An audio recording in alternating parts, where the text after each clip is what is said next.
So dear students, today we will discuss about kinetic analysis of complex reactions. In the previous class, we discussed about the kinetics of very simple reactions, straightforward reactions taking place generally in single step. And we focused on reactions having integral order such as zeroth order, first order, second order and nth order. So in today's class, we will discuss about how to analyze the kinetics of complex reaction. First and foremost, what do you mean by a complex reaction? Okay, a complex reaction is not a straightforward reaction.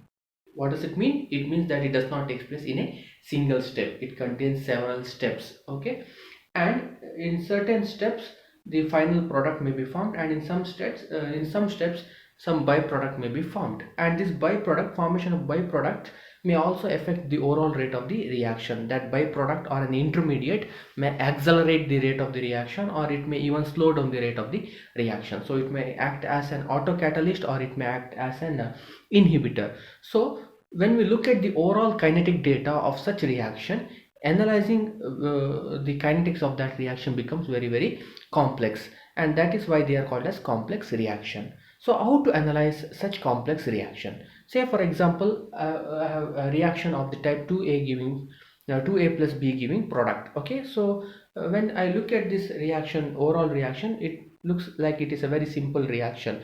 But what I do is, experimentally I study the rate of the reaction and I establish an experimentally determined rate law.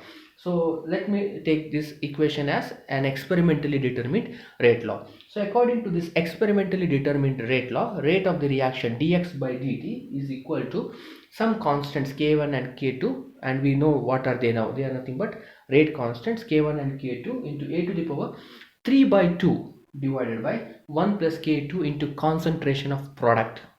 Okay, so this equation is not very familiar to us. Okay, what we have studied in our previous class were very simple equations. Okay, the rate equations contained only integral power of reactants, a to the power 1 or a to the power 2 or a to the power 0. But here we looked at the order of the reaction with respect to a is 3 by 2, and also in the denominator you have the concentration of the product, the term containing concentration of the product.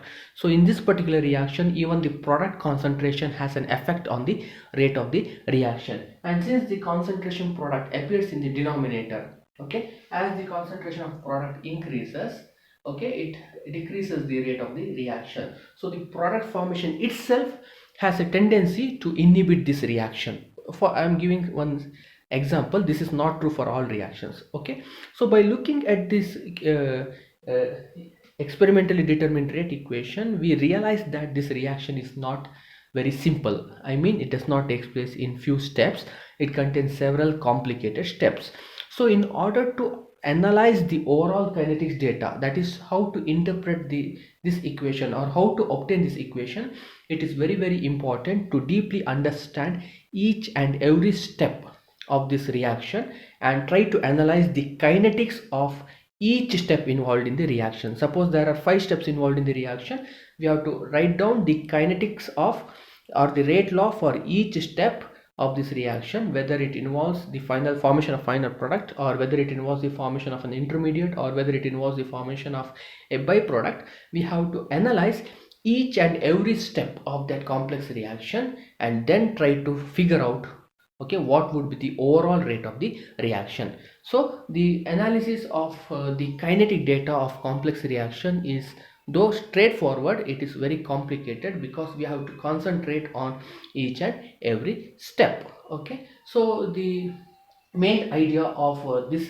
classes will be to concentrate on some of the complex reactions. You have different types of complex reactions in chemistry. I have listed a few. Okay, I have listed only those reactions about which I am concerned in this semester. One is a reversible reaction, also called as opposing reaction or counter reactions.